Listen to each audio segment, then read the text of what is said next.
The achievements of the Han Dynasty, often regarded by scholars and the ancient Chinese themselves as the golden era of Chinese culture, would have lasting effects on all who followed, particularly in the areas of government, law, philosophy, history, and art. The thirst for new knowledge, ambitious experimentation, and unstinting intellectual inquiry are hallmarks of Han culture, and they helped, amongst other achievements, to develop the Silk Road trade network, invent new materials such as paper and glazed pottery, formulate history writing, and greatly improve agricultural tools, techniques, and yields. The Silk Road. The Han Dynasty saw the first official trade with Western cultures from around 130 BCE. Many types of goods from foodstuffs to manufactured luxuries were traded, and none were more typical of ancient China than silk. As a result of this commodity, the trade routes became known as the Silk Road or Siku Ji Lu. The road was actually an entire network of overland camel caravan routes connecting China to the Middle East and hence is now often referred to as the Silk Routes by historians. Goods were imported and exported via middlemen as no single trader ever traveled the length of the routes.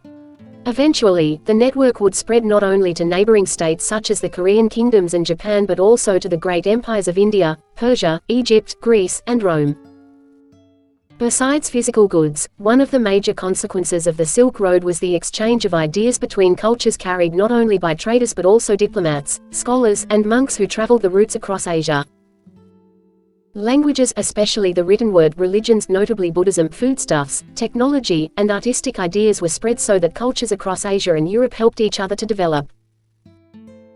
Philosophy and education. Confucianism was officially adopted as the state ideology of the Han Dynasty but, in practice, principles of legalism were followed too, which created a philosophical blend aimed at ensuring the welfare of all based on strong legal principles. Taoism was another influential philosophy in politics, and a hallmark of the thinking of the period is one of open inquiry into any ideology which could adequately explain humanity's position in the cosmos and forge a link between government, religion, and cosmology. Theories involving numbers were particularly popular with intellectuals who searched for an all-embracing ideology to explain all facets of the human condition. One tangible consequence of the promotion of Confucianism and other philosophies by the state was the building of schools and colleges to promote literacy so that the classic texts of Chinese thought might be studied. An imperial academy was established in 124 BCE for scholars to study in depth the Confucian and Taoist classics. By the end of the Han period, the academy was training an impressive 30,000 students each year. In general, the state held the view that education was a mark of a civilized society, although the expense of sending young people to school severely limited access to education in practice. Society remained highly stratified but, at least for those who had the means to an education, there was now the possibility of access to the state bureaucracy. In addition to the promotion of philosophy, the destruction of many books on all manner of topics by the Qin Emperor Shi Huangdi 259–10 BCE necessitated a massive rewriting project to preserve from memory the accumulated knowledge within those lost works. Inevitably perhaps, while reformulating the past, Han writers were selective according to their own ideas and those of their patrons but, so too, they very often put on record contemporary thought so that the Han Dynasty is one of the best documented periods of Chinese history.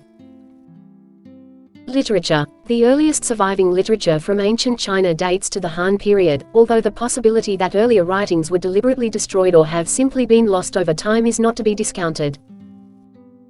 The most famous Han work is undoubtedly the Shiji historical records or records of the Grand Historian, by Sima Qian 135–86 BCE, who is often cited as China's first historian.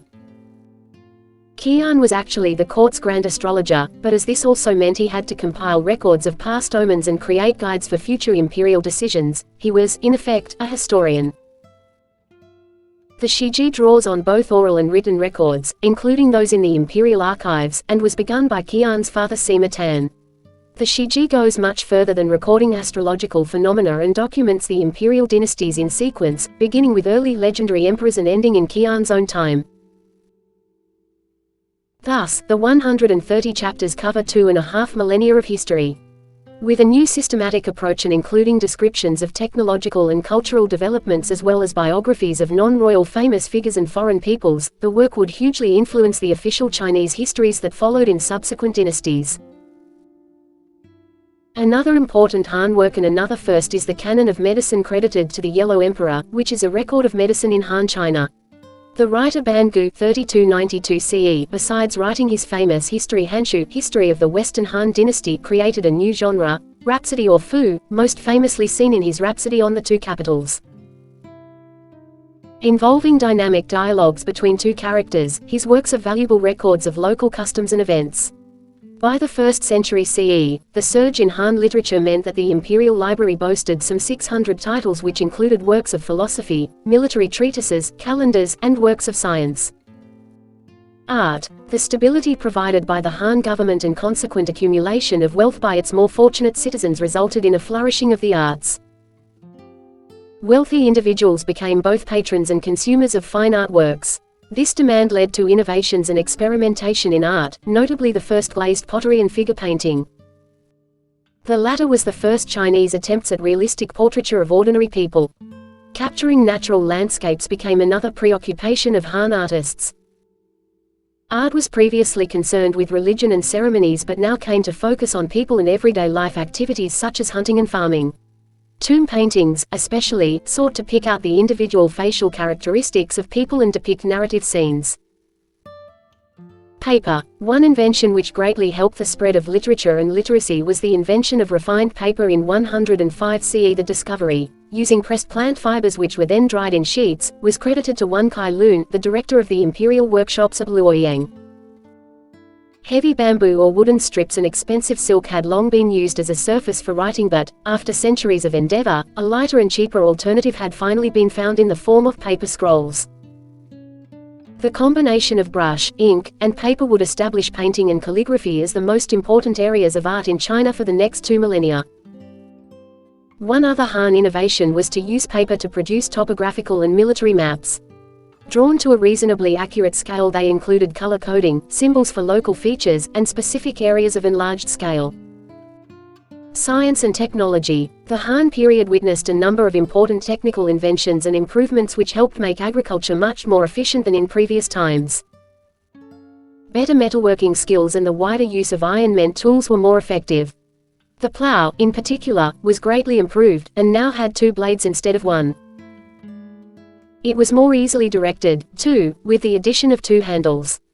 The arrival of the wheelbarrow helped farmers shift loads more efficiently.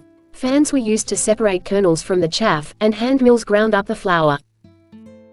Irrigation was greatly improved by mechanized pumps, worked either by a pedal or using a pole with a counterweighted bucket, and wells were made more efficient reservoirs by lining them with bricks. Meanwhile, crop management became more sophisticated with greater care taken over the timing of planting and the sowing of alternate crops in successive rows to maximize yields. Another area which benefited from Han investment was the construction of a more extensive road and waterways network, as well as better built harbors. Weaving greatly improved under the Han, especially of silk which, using new foot-powered looms, could have as many as 220 warp threads per centimeter of cloth. Innovations were also made in science such as the use of sundials and primitive seismographs. In medicine, one popular development was the use of acupuncture. In warfare, the crossbow became much more widely used and now came in more sizes from heavy-mounted artillery to light handheld versions. The Han made a far greater use of cavalry than their predecessors, too, making the battlefield a more dynamic and deadly arena. Han swords, halberds, and armor were noted for their craftsmanship and benefited from the use of iron and low-grade steel.